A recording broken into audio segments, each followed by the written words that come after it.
Conferências Introdutórias à Psicanálise, Freud, 1916-1917. Primeira parte, Os Atos Falhos. Parte 3, Os Atos Falhos, continuação. Senhoras e senhores, na última vez nos ocorreu abordar o ato falho não em relação ao ato intencionado, por ele perturbado, mas em si. Tivemos a impressão de que, em certos casos, os atos falhos parecem revelar sentido próprio e ponderamos que, se pudéssemos comprovar mais amplamente que eles são de fato dotados de sentido, esse sentido logo se tornaria mais interessante para nós do que o exame das circunstâncias em que o ato falho acontece. Ponhamo-nos novamente de acordo acerca do que entenderemos por sentido de um processo psíquico. Esse sentido nada mais é que a intenção a que esse processo serve e a posição dele em uma cadeia psíquica. Para boa parte de nossas investigações, podemos substituir sentido por intenção, tendência. Quando acreditamos identificar no ato falho uma intenção, deveu-se isso a uma aparência ilusória ou uma exaltação poética do ato falho cometido? Vamos nos ater aos exemplos de lapsos verbais e examinar uma quantidade maior dessas ocorrências. Então encontraremos categorias inteiras de casos em que a intenção, o sentido do lapso é evidente, em especial aqueles em que se diz o contrário do que se pretendia dizer. Em seu discurso de abertura da sessão, o presidente declara encerrada a sessão. A manifestação é inequívoca. O sentido e a intenção de seu lapso é que o presidente quer encerrar a sessão. É o que ele próprio diz. Poderíamos acrescentar: basta que o tomemos ao pé da letra. Não levantem a objeção de que isso não é possível, de que sabemos, afinal, que ele não queria encerrar, e sim abrir a sessão, e de que ele próprio, a quem acabamos de reconhecer como instância máxima, pode confirmar que assim o desejava. Os senhores se esquecem de que concordamos em, antes de mais nada, examinar o ato falho em si. A relação dele com a intenção que o perturba só deve vir à baila mais tarde. Do contrário, os senhores estarão incorrendo em um erro de lógica que escamoteia o problema em pauta, ou seja, estarão begging the question, como se diz em inglês. Em outros casos, nos quais o lapso não produz o oposto do que se queria dizer, ainda assim pode ele comunicar o contrário do pretendido. Por exemplo, em Ich bin nicht geneigt, die Verdienst meines Vorgängers zu würdigen. Tradução: não estou inclinado a louvar os méritos de meu antecessor. Geneigt não é contrário de geeignet, mas resulta em uma clara confissão, a qual está em franca oposição com a situação em que cabe ao orador se manifestar. Casos há também em que o lapso verbal simplesmente acrescenta outro sentido àquele pretendido. A manifestação soa aí como uma contração ou redução, como uma condensação de várias frases em uma só. Quando aquela senhora diz, energicamente, ele pode comer e beber o que eu quiser, é como se houvesse dito, ele pode comer e beber o que quiser, mas ele lá tem querer? Quem pode querer sou eu. Com frequência, os lapsos verbais resultam em semelhantes reduções. Assim é, por exemplo, quando em seguida a uma exposição sobre a fossa nasal, o professor de anatomia pergunta se todos entenderam o que ele disse e, após concordância geral, prossegue. Eu não acredito, porque, mesmo numa cidade de 1 milhão de habitantes, pode-se contar em podem-se contar nos dedos de uma só mão aqueles que entendem a fossa nasal. Também aí a fala abreviada possui um sentido. Ele afirma que só existe uma pessoa que compreende o assunto. A esses grupos de casos em que o próprio ato falho revela seu sentido, contrapõem-se outros em que o lapso verbal não produz nada significativo e que, portanto, contrariam vigorosamente nossas expectativas. Quando, em consequência de um lapso verbal, alguém distorce um nome ou combina uma sequência inusual de sons, essa ocorrência corriqueira parece já responder negativamente à pergunta sobre se todo ato falho produz sentido.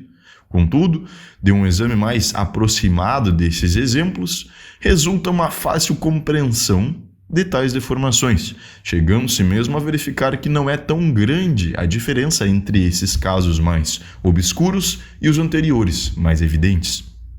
Perguntado sobre o estado de saúde de seu cavalo, um senhor responde: Já das dauert wirklich noch einen Monat.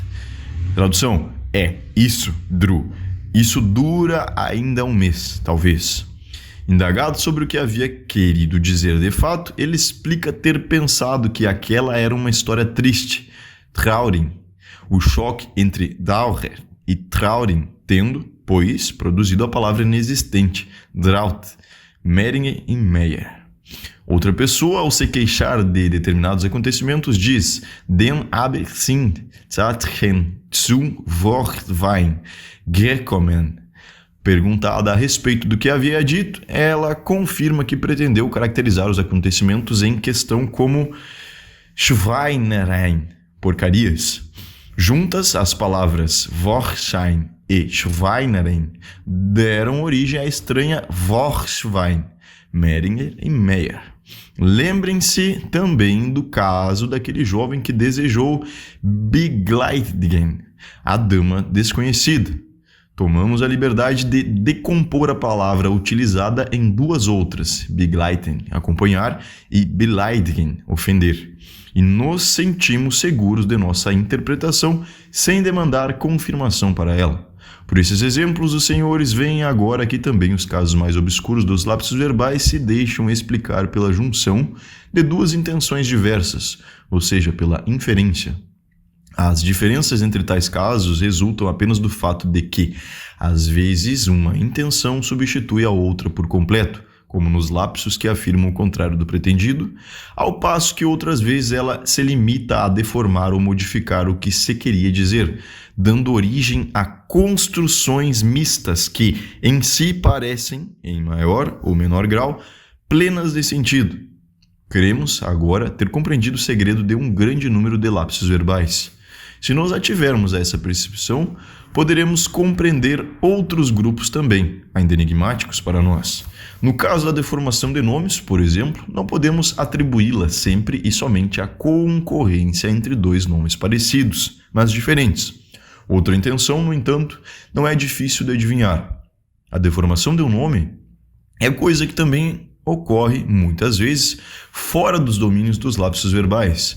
Ela visa fazer um nome soar mal ou a depreciá-lo e constitui uma conhecida modalidade ou vício da injúria, ao qual toda pessoa educada logo aprende a renunciar, ainda que não o faça de bom grado, porque se permite ainda utilizá-lo com frequência sob a forma de xiste, embora muito pouco digno. Como exemplo gritante e feio dessa deformação de nome, basta mencionar que, atualmente, o nome do presidente da República da França, Poincaré, foi transformado em Chuvainscarré. É natural, portanto, pressupormos também no lapso verbal a existência de tal propósito difamatório, que prevalece na deformação do nome. Explicações semelhantes se nos impõem para certos lapsos da fala de efeito cômico ou absurdo. Em Ich fordere Sie auf das Wohl unseres Chefs aufzurüsten. Tradução: convido os senhores a arrotar a saúde de nosso chefe. A atmosfera solene é perturbada pela intromissão inesperada de uma palavra que suscita uma imagem desagradável.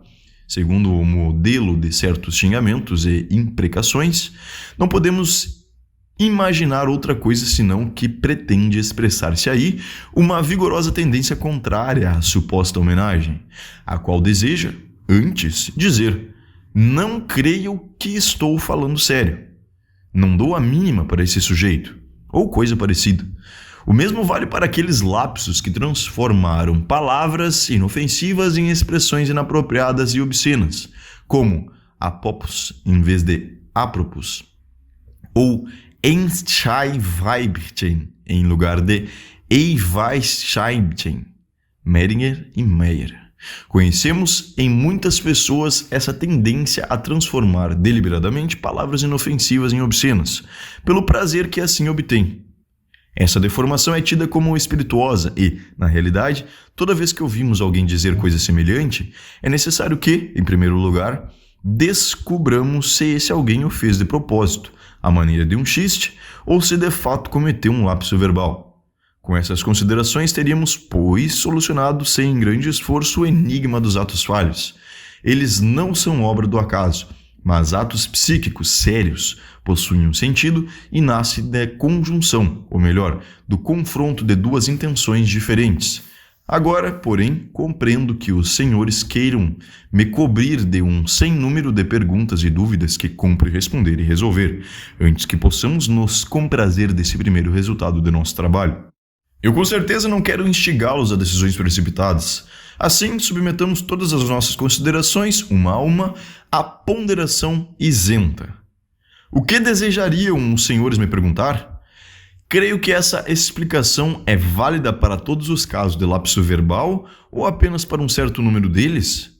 Se é lícito estender essa compreensão para todos os muitos tipos de atos falhos, isto é, para os lapsos de leitura, de escrita, de memória, de extravio, etc., que papel cumprem fatores como cansaço, nervosismo, distração, distúrbio da atenção, se os atos falhos são de natureza psíquica?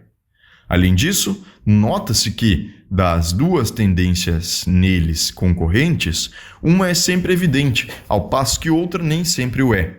O que fazer então para desvendar esta última e, quando julgamos tê-la desvendado, como comprovar que não se trata de mera probabilidade e sim de uma certeza?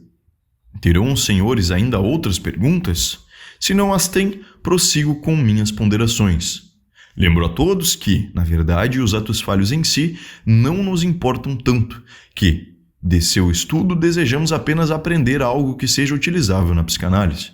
Por isso, minha pergunta é a seguinte: que intenções ou tendências são essas capazes de perturbar as pessoas dessa maneira e que relações guardam essas tendências perturbadoras com aqueles aos quais elas perturbam?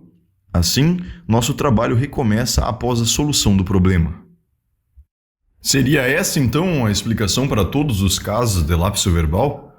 Inclino-me a acreditar que sim, sobretudo porque, sempre que se examina lapso semelhante, a solução encontrada é a mesma.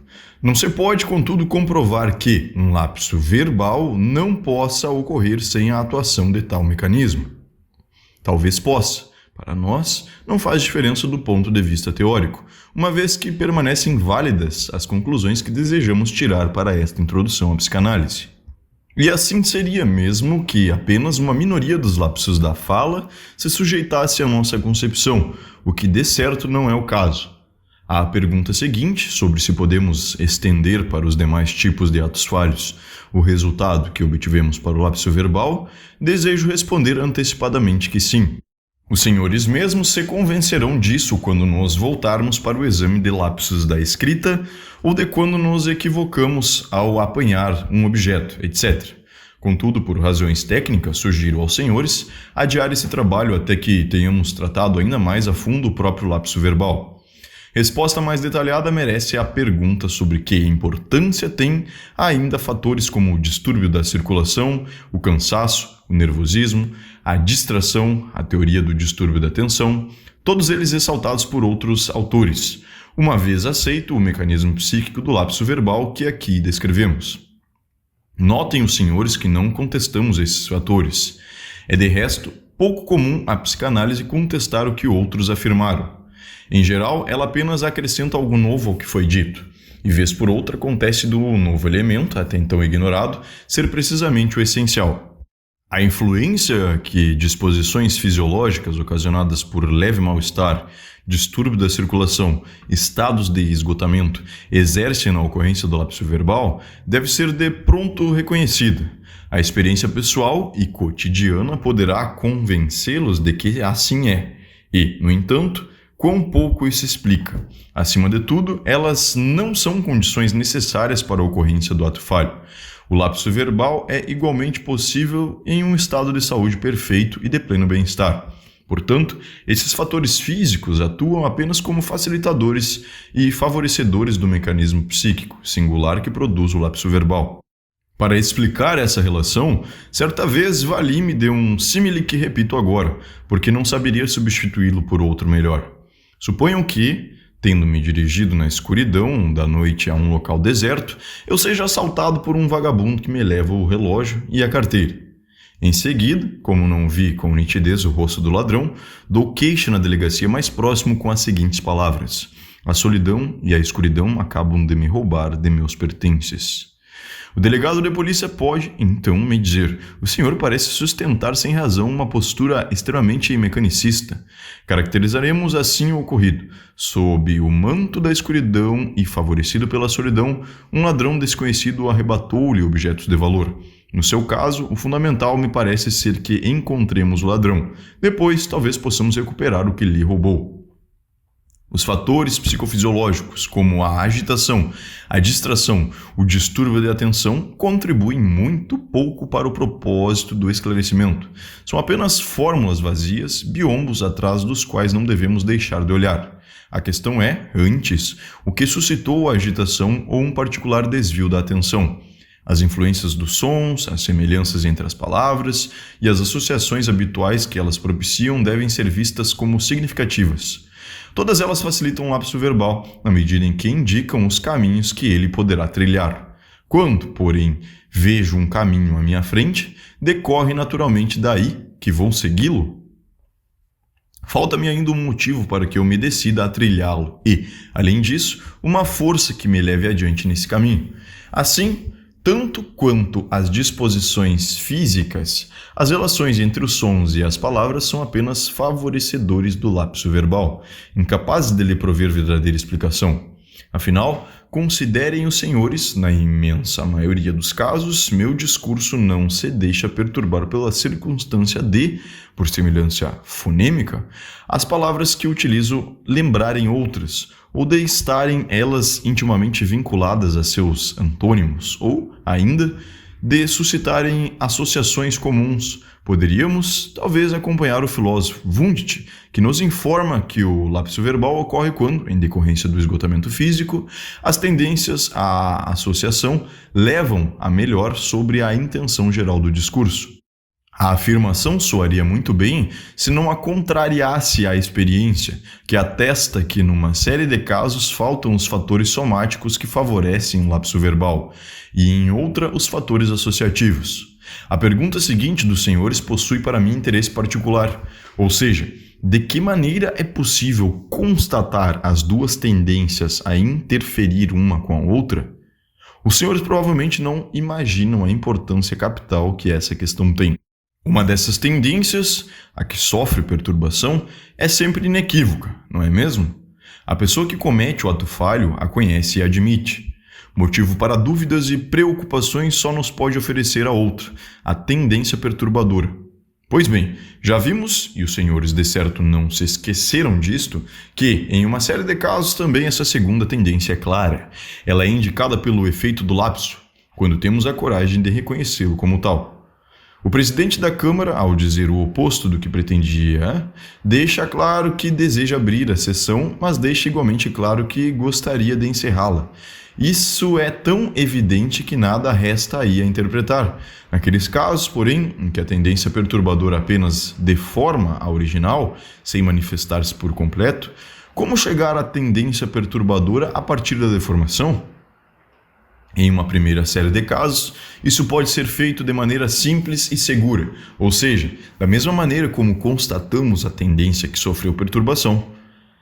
Esta nos é comunicada diretamente pelo orador, o qual, uma vez cometido o lapso, restabelece de imediato a fala original pretendida. Das traut nein, das dauert vielleicht noch einen Monat. Isso, não. Isso dura ainda um mês, talvez. Também a tendência deformadora podemos ouvir dele próprio. Perguntamos, por que o senhor disse dru? Ele responde, queria dizer que se tratava de uma história triste, traurig. Da mesma forma, no outro caso, aquele em que o lapso produziu Vorswein, o orador confirma que, de início, pretendia dizer Das ist ein Schweinerei. Isso é uma porcaria. Mas se conteve e tomou outra direção. Portanto, a constatação da tendência perturbadora é aí tão segura e bem-sucedida como a daquela que sofreu perturbação. Não por acaso menciono aqui exemplos cuja comunicação e resolução não provém de mim e nem de nenhum de meus partidários. Em ambos esses casos, contudo, essa intervenção se fez necessária para encontrar solução. Precisou-se perguntar ao orador o porquê de seu lapso verbal, o que ele saberia dizer sobre o lapso cometido. Do contrário, ele talvez tivesse deixado para trás o equívoco, sem pretender explicá-lo. Perguntado a esse respeito, no entanto, o orador deu a primeira explicação que lhe veio à mente. Notem, pois, os senhores que essa pequena intervenção a seu sucesso já são uma psicanálise, constitui um modelo de toda a investigação psicanalítica que vamos empreender. Seria muita desconfiança de minha parte supor que, no mesmo momento em que a psicanálise se apresenta diante dos senhores, também a resistência a ela se ergue? Os senhores não sentem vontade de objetar que a informação provinda da pessoa que cometeu o lapso carece de força comprobatória? Naturalmente, poderiam argumentar, ela procura responder ao pedido de explicação para o lapso, razão pela qual vai dizer a primeira coisa que lhe vier à mente, se esta lhe parecer uma explicação apropriada. Isso, contudo, não prova que o lapso ocorreu pelo motivo apontado. Ele tanto poderá ter ocorrido por esse motivo como por algum outro. E, ao orador que o cometeu, poderia ocorrer outra explicação, tão boa ou até mesmo mais adequada que a anterior. É notável o pouco respeito que, no fundo, os senhores demonstram diante de um fato psíquico. Suponham que alguém, ao empreender uma análise química de determinada substância, tenha chegado ao peso de um de seus componentes, certa quantidade de miligramas. Desse peso encontrado, podem-se extrair determinadas conclusões. Pois bem, creem os senhores que a algum químico ocorreria criticar tais conclusões com o argumento de que a substância isolada poderia também ter outro peso? Todos se curvam ao fato de que o peso é aquele mesmo e nenhum outro, fato no qual, confiantes, baseiam anteriores conclusões. Diante, porém, do fato psíquico da explicação ocorrida ao orador, os senhores não o julgam válido. Creem que outra explicação poderia ter-lhe ocorrido. Acalentam, assim, a ilusão de uma liberdade psíquica à qual não desejam renunciar. Nisso, lamento estar em total discordância com os senhores. Aqui, as senhoras e os senhores cessarão de opor resistência, mas apenas para retomá-la em outro ponto. Assim, prosseguirão. Nós compreendemos que é técnica peculiar da psicanálise obter, dos próprios analisandos, a solução para seus problemas.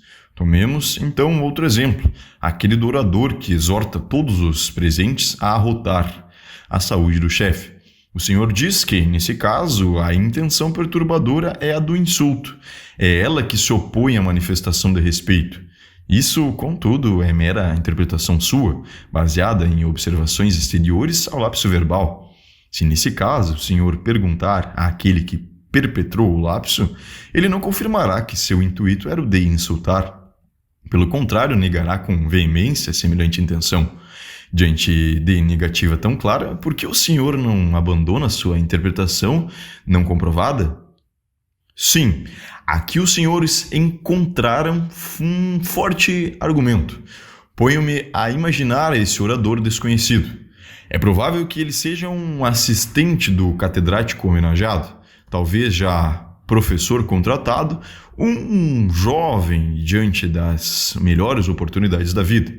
Quero inspecioná-lo, saber se, afinal, não sentiu alguma coisa contrária àquela exigência de homenagear o chefe. Logo me vejo em maus lençóis. Impaciente, ele de súbito me ataca. Chega, o senhor pare de me fazer essas perguntas ou vou me irritar. Ainda vai acabar com minha carreira com essas suspeitas todas. Eu disse arrotar em vez de brindar, porque na mesma frase já tinha dito auf 2 vezes. É isso que Meringer chama de reverberação, e não há mais nada a explicar aí. O senhor me entende? Basta. Ora, eis aí uma reação surpreendente, uma negativa bastante enérgica. Vejo que nada vou conseguir desse jovem, mas penso comigo que ele revela um forte interesse pessoal em que seu ato falho não tenha significado nenhum. Talvez os senhores também achem que não é certo ele, de pronto, reagir de forma tão rude a uma investigação meramente teórica, mas, por fim, concluirão que o jovem, na realidade, há de saber o que pretendeu e o que não pretendeu dizer. Pois bem, será que sabe? Essa talvez seja a pergunta a se fazer. Agora os senhores, por certo, creem meter nas mãos. Então, essa é sua técnica, ouço-os dizer. Quando a pessoa que cometeu o ato falho diz sobre ele alguma coisa que lhe convém, o senhor declara autoridade última e decisiva no assunto. É o que ele próprio diz. Mas quando o que ele diz não lhe interessa, aí, de súbito, o senhor afirma que essa declaração não tem valor, que não precisamos acreditar nela. Assim é, na verdade. Mas posso apresentar aos senhores um caso semelhante, no qual se procede de maneira igualmente terrível. Quando, diante do juiz, um acusado confessa seu crime, o juiz acredita na confissão. Se, contudo, ele nega tê-lo cometido, o juiz não lhe dá crédito. Não fosse assim, inexistiria a administração da justiça e, a despeito de equívocos ocasionais, os senhores hão de concordar com esse sistema. Então, o senhor é o juiz, e aquele que comete um ato falho, o acusado a se apresentar à sua frente? Um ato falho é, portanto, um delito? Talvez não precisemos recusar nem mesmo essa comparação, mas vejam, senhores, a que importantes diferenças chegamos ao nos aprofundar um pouco nos problemas aparentemente inofensivos propostos pelos atos falhos. São diferenças que, por enquanto, nem sabemos conciliar. O que ofereço aos senhores é um compromisso temporário com base no símile do juiz e do acusado.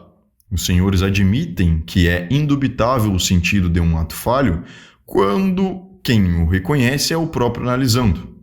Em compensação, eu admito aos senhores não ser possível comprovar diretamente o suposto significado, quando o analisando se recusa a nos dar informação, ou, naturalmente, quando ele não está disponível para nos fornecer essa informação.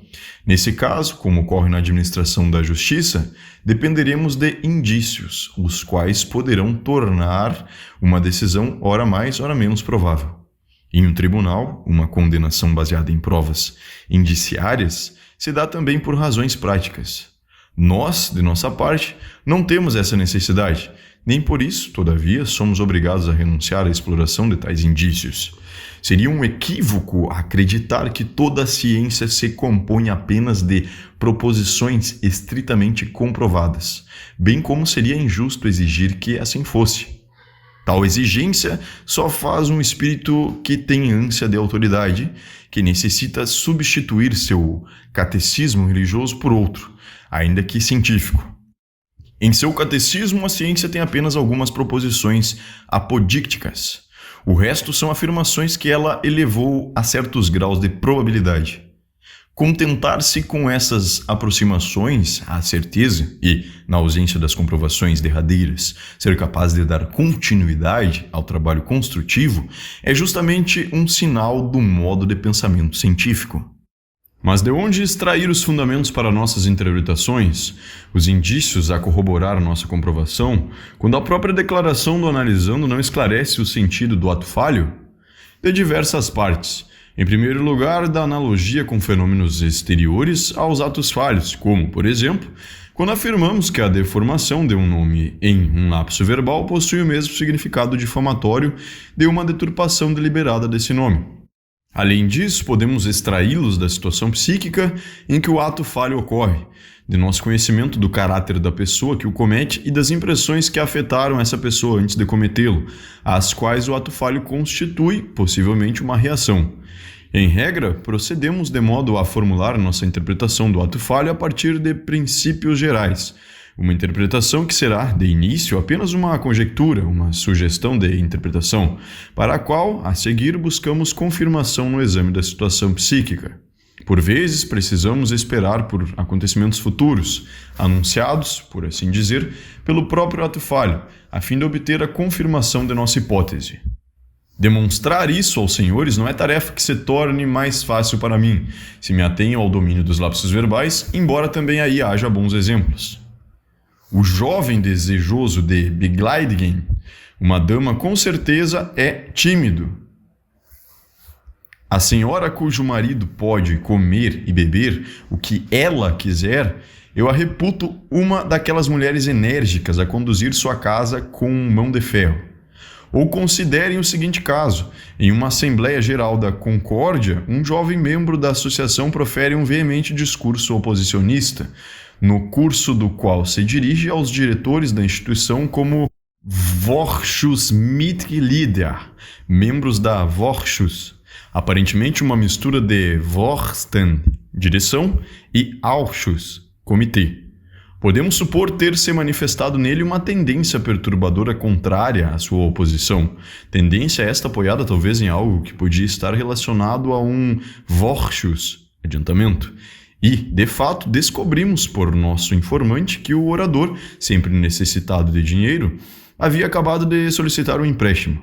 Como intenção perturbadora, manifesta-se aí, com um efeito, o pensamento: modere sua oposição. Essas são também as pessoas encarregadas de conceder o adiantamento. Se, contudo, recorrer ao amplo domínio dos demais atos falhos, poderei apresentar aos senhores toda uma rica coleção de evidências desse tipo. Quando alguém esquece um nome que lhe é conhecido ou tem muita dificuldade em guardá-lo, por mais que se esforce, é natural supormos que essa pessoa tem alguma coisa contra o portador do nome em questão e, por isso, não gosta de lembrá-lo. Considerem agora as seguintes revelações sobre situações psíquicas em que tal ato falho ocorreu. Um certo senhor Y apaixonou-se perdidamente por uma dama que, logo a seguir, se casou com o senhor X. Embora conheça o senhor X há muito tempo, tendo com ele inclusive uma relação de negócios, o senhor Y vivia esquecendo seu nome. Muitas vezes, quando queria escrever ao senhor X, precisava perguntar seu nome a outras pessoas. O senhor Y claramente não quer saber coisa nenhuma de seu feliz rival. Melhor é nem lembrar dele. Ou, uma dama pergunta ao médico sobre uma conhecida comum, mas a chama pelo nome de solteira. Do sobrenome adotado após o casamento, ela se esqueceu. Confessa, então, ter ficado bastante insatisfeita com aquele casamento e não suportar o marido da amiga. Teremos ainda muito a dizer sobre outros aspectos do esquecimento de nomes. No momento, interessa-nos sobretudo a situação psíquica verificada quando do esquecimento. De modo geral, o esquecimento de intenções pode ser referido a uma tendência contrária que não deseja pôr em prática o propósito em questão. Assim pensa não apenas a psicanálise. Esse é também o entendimento comum a todas as pessoas, aquele que todos professam na vida, mas negam na teoria.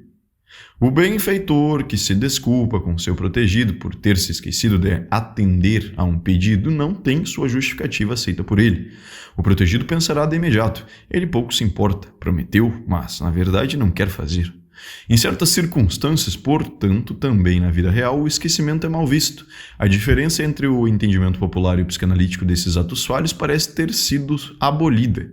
Imagine uma dona de casa que recebe uma visita com as palavras: "Como? Você veio hoje? Eu me esqueci completamente de ter feito o convite para hoje." Ou o jovem que tem de confessar à amada ter esquecido de comparecer ao último encontro marcado. Por certo, ele não vai confessá-lo, e sim inventar de improviso obstáculos os mais improváveis, os quais o terão impedido de comparecer e mesmo, desde então, de dar qualquer notícia. Em questões militares, sabemos que a desculpa do esquecimento de nada adianta, nem há de livrar ninguém de punição. E só podemos considerar justificado que assim seja. Nesse caso, de súbito todos estão de acordo em que certo ato falho é dotado de sentido e concordam também quanto a que sentido ele tem.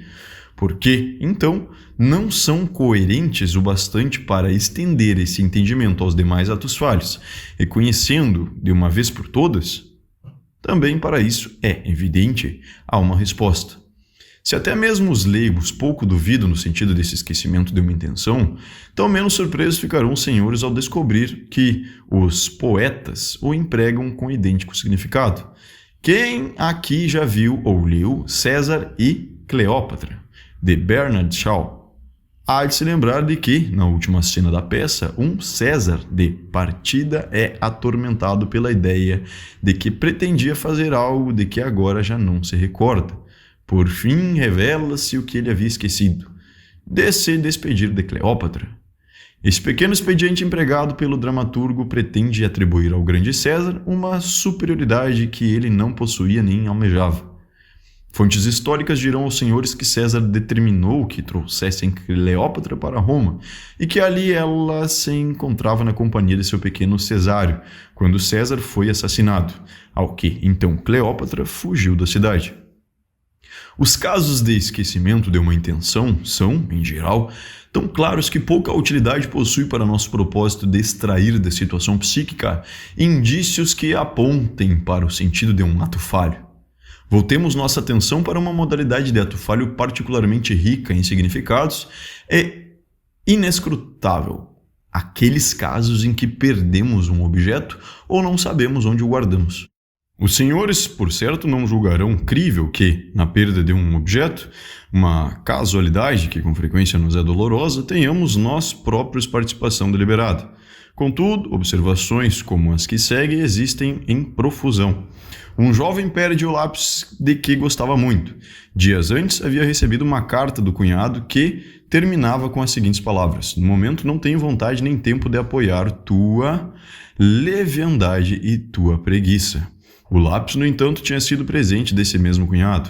Sem essa coincidência, naturalmente não poderíamos afirmar que, na perda do lápis, tomou parte a intenção de se livrar do objeto. Casos semelhantes são muito comuns. Perdemos um objeto depois de nos indispor com a pessoa que o deu a nós, da qual não queremos mais nos lembrar. Ou, então, quando deixamos de gostar do objeto em si e passamos a procurar um pretexto para substituí-lo por outro melhor. Com essa mesma predisposição contra o objeto, nós o deixamos cair, quebramos ou destruímos. Podemos considerar coincidência o fato de, às vésperas de seu aniversário, um escolar perder, arruinar ou quebrar seu material, como, por exemplo, sua mochila ou seu relógio? Quem já passou muitas vezes pelo embaraço de não conseguir encontrar algo que guardou, também não se dispõe a acreditar na intencionalidade desse equívoco. Não são nada raros, todavia, os exemplos em que as circunstâncias que acompanham o extravio apontam para uma tendência a querer eliminar o objeto, temporária ou permanentemente. Um belo exemplo disso seria o episódio que relato em seguida. Eis o que me contou um homem jovem. Alguns anos atrás, meu casamento passou por certos mal-entendidos. Eu achava minha esposa fria demais e, embora reconhecesse de bom grado suas excelentes qualidades, vivíamos uma vida conjunta desprovida de ternura. Um dia, voltando de um passeio, ela me deu um livro que tinha comprado porque ele talvez me interessasse. Eu agradeci por aquele sinal de atenção, prometi lê-lo, guardei o livro e não o encontrava mais. Passaram-se meses em que, vez por outra, eu me lembrava do livro desaparecido e tentava em vão encontrá-lo. Uns 6 meses mais tarde, minha querida mãe, que não morava conosco, adoeceu. Minha esposa deixou nossa casa para ir cuidar da sogra. O estado de minha mãe tornou-se sério, dando à minha esposa a oportunidade de mostrar-me o que ela tinha de melhor. Uma noite volto para casa cheio de admiração e gratidão por minha esposa. Vou até minha escrivaninha, abro determinada gaveta sem nenhum propósito particular, mas antes como se tomado por uma certeza sonâmbula, e lá dentro, em cima de tudo mais, encontro o livro guardado e desaparecido fazia tanto tempo. Extinto o motivo, também o extravio do objeto encontrou seu fim. Senhoras e senhores, eu poderia multiplicar essa coleção de exemplos até o infinito, mas não é o que pretendo fazer aqui. De todo modo, em meu trabalho, Psicopatologia da Vida Cotidiana, publicado pela primeira vez em 1901, os senhores encontrarão farta gama de casos para o estudo dos atos falhos. Todos esses exemplos produzem sempre o mesmo resultado, tornam provável que atos falhos possuam sentido e mostram aos senhores como depreender ou confirmar esse sentido a partir das circunstâncias que o acompanham. Hoje serei mais conciso, porque nos propusemos apenas tirar proveito do estudo desses fenômenos, visando a uma preparação para a psicanálise. Assim, devo ainda me aprofundar em apenas 2 grupos de observações, o dos atos falhos acumulados e combinados e o da confirmação de nossas interpretações por eventos posteriores. Os atos falhos acumulados e combinados constituem, por certo, o ápice de seu gênero.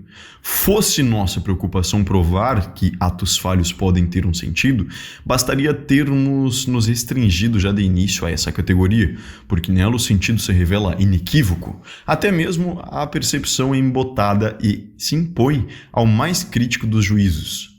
As manifestações acumuladas demonstram uma obstinação que quase nunca sucede no acaso, mas combina muito bem com o que é proposital.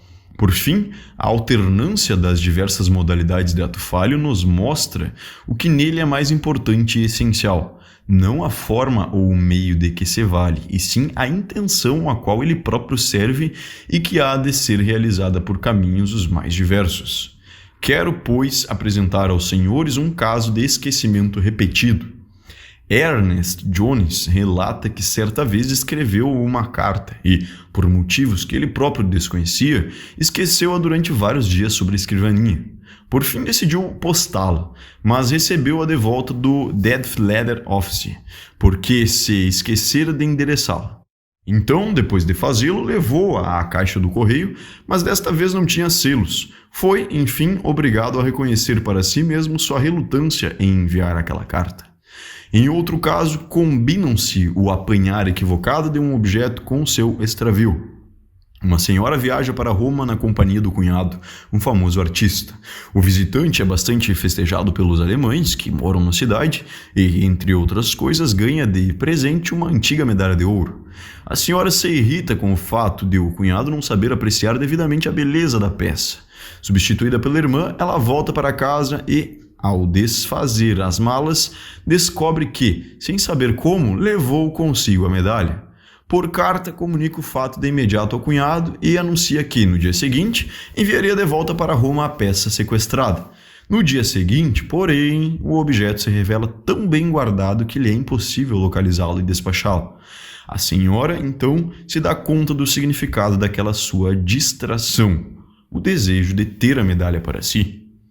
Já relatei aos senhores um exemplo da combinação de esquecimento e equívoco, como alguém, de início, se esquece de um encontro marcado e, depois, para ter certeza de que não tornará a esquecê-lo, comparece ao encontro em horário diferente do combinado.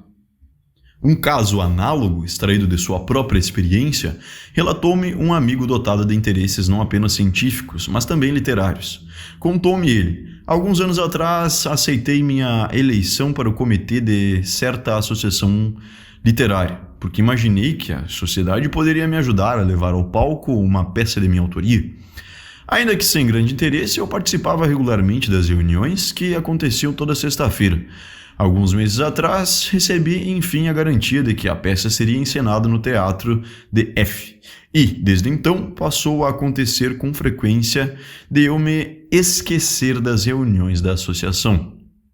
Quando li o que você escreveu sobre essas coisas, senti vergonha desse meu esquecimento e recriminei-me pela vileza de, agora que não preciso mais daquela gente, faltar às reuniões. Resolvi, pois, não esquecer de modo algum o compromisso. Na sexta seguinte, lembrava-me a todo momento desse propósito, até o momento em que, pondo-o em prática, lá estava eu, diante da porta da sala de reunião. Para meu espanto, ela estava fechada, a reunião já tinha acabado. É que eu tinha errado o dia, já era sábado. Seria muito interessante continuar elencando observações desse tipo, mas sigo adiante. Quero dar aos senhores uma ideia daqueles casos em que nossa interpretação precisa aguardar confirmação posterior. Compreensivelmente, a condição principal para estes casos é nosso desconhecimento da situação psíquica presente ou sua inacessibilidade. Então, nossa interpretação tem apenas o valor de uma hipótese, à qual nós próprios não desejamos atribuir importância demasiada. Mais tarde, porém, algum acontecimento vem nos mostrar como era justificada aquela nossa interpretação inicial. Certa feita, estando eu em visita a recém-casados, ouvi da jovem mulher um relato sorridente de um acontecimento. No dia seguinte do retorno de viagem, ela fora visitar a irmã solteira a fim de, como nos velhos tempos, irem juntas às compras, enquanto o marido cuidava dos negócios. De súbito, um cavalheiro do outro lado da rua chamou-lhe a atenção, e ela cutucou a irmã dizendo: "Olhe, lá vai o Sr. L." Ela havia se esquecido de que, fazia algumas semanas, aquele senhor era seu marido. Estremeci com esse relato, mas não ousei tirar dele nenhuma conclusão. Só fui me lembrar desse pequeno episódio anos mais tarde, depois de aquele casamento ter tido desfecho dos mais desafortunados. A Mather conta-nos a história de uma senhora que, na véspera de seu casamento, esqueceu-se de ir experimentar o vestido de noiva, dele se lembrando apenas ao anoitecer, para desespero da costureira. A esse esquecimento ele vincula o fato de, pouco depois, a dama haver se separado do marido. Conheço uma senhora, hoje separada, que, na administração de seus bens, com frequência assinava documentos com o nome de solteira, muitos anos antes de voltar a adotá-lo. Sei de mulheres que, em viagem de núpcias, perderam a aliança de casamento, e sei também que o curso de seu matrimônio acabou por emprestar sentido a esse acaso. Termino citando ainda outro exemplo gritante, mas com melhor desfecho. Conta-se que um famoso químico alemão não se casou porque se esqueceu do horário para o qual a cerimônia estava marcada, dirigindo-se ao laboratório em vez de rumar para a igreja. Teve a prudência de limitar-se a essa única tentativa e morreu solteiro, em idade avançada. Talvez tenha ocorrido também aos senhores que, nesses exemplos, os atos falhos tomam o lugar dos augúrios ou presságios da antiguidade. De fato, uma parte daqueles presságios constituía-se de nada mais que atos falhos, quando, por exemplo, alguém tropeçava ou caía. Outra parte, no entanto, exibia características de acontecimentos objetivos, não de atos subjetivos. Os senhores não acreditariam se eu lhes dissesse como é difícil, às vezes, no exame de determinado evento, decidir se ele pertence a um ou outro grupo. Com frequência, um ato sabe muito bem se disfarçar de experiência passiva. É provável que aqueles de nós que possuem longa experiência da vida admitam para si mesmos que teriam se poupado numerosas decepções e dolorosas surpresas se tivessem tido a coragem e a resolução necessárias para interpretar como presságios, como sinais de uma intenção ainda secreta, os pequenos atos falhos em suas relações com outras pessoas. Em geral, não ousamos fazê-lo, porque isso nos pareceria voltar à superstição pelo rodeio da ciência. Além disso, nem todos os presságios se verificam, e os senhores entenderão, com base em nossas teorias, que nem todos eles precisam verificar-se.